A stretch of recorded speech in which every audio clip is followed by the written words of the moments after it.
ఈ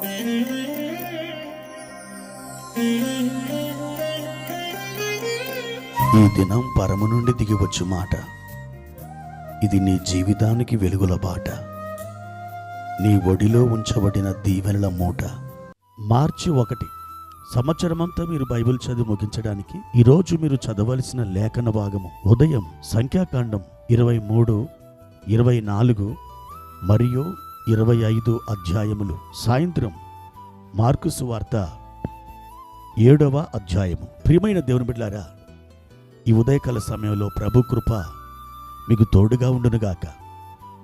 నూతన సంవత్సరంలో 2 మాసాలు మనం గడిపేసి 3వ మాసంలోకి ఈ దినం అడుగుపెట్టాం.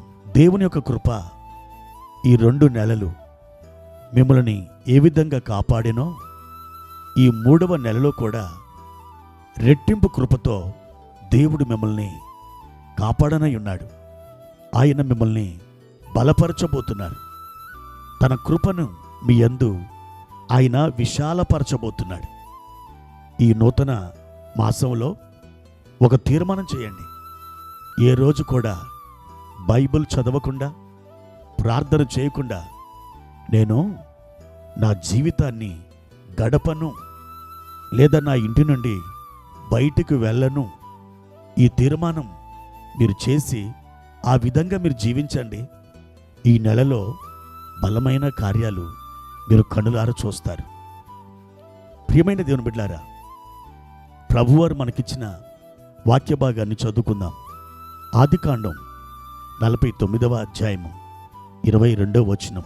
యోసేపు ఫలించడి కొమ్మ, ఓట యొద్ద ఫలించడి కొమ్మ, దాని రెమ్మలు గోడ మీదకి ఎక్కి వ్యాపించును. ప్రియమైన దేవుని బిడ్డలారా, ఈ నెలలో ఈ వాగ్దానం మీ జీవితంలో అద్భుతంగా నెరవేరబోతుంది.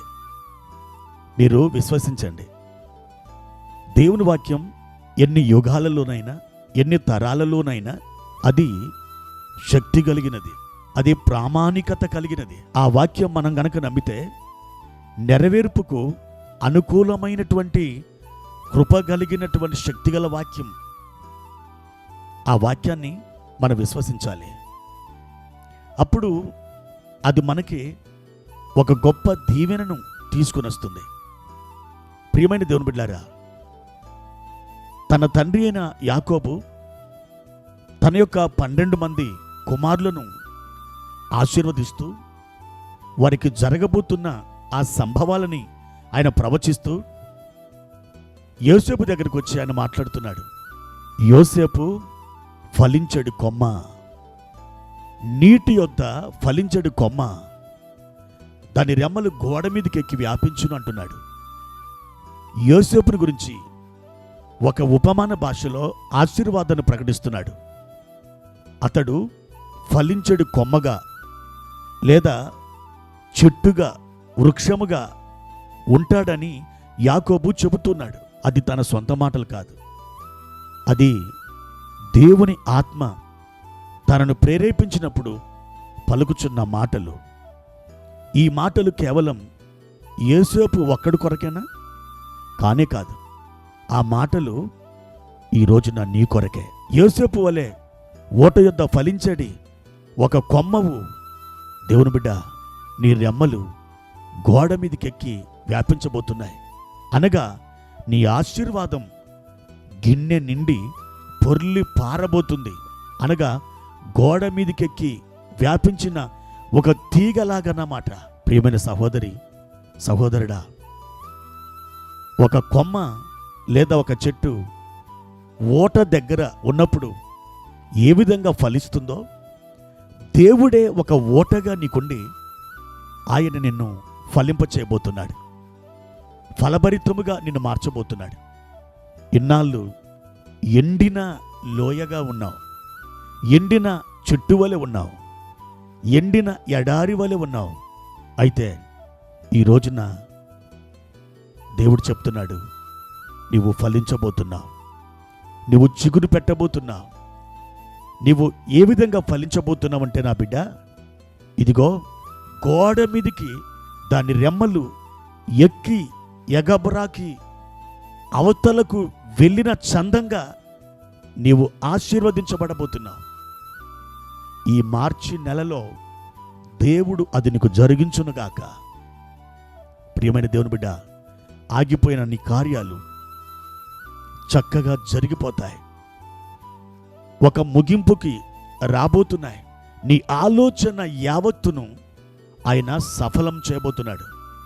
తన మహిమకు నిన్ను నిలయముగా ఆయన మార్చబోతున్నాడు.